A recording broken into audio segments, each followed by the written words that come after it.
Why do you refuse to answer Congressman Pimentel when he asked you about your schooling?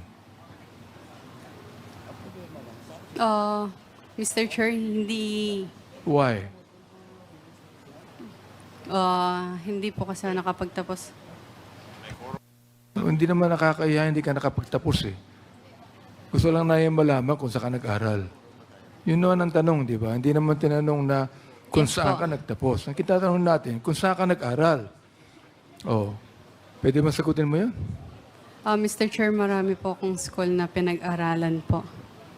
Wala kang school na pinag-aralan o doon ka nag-aral sa China, hindi sa Manila? Kick-out student po ako. Kick out ka.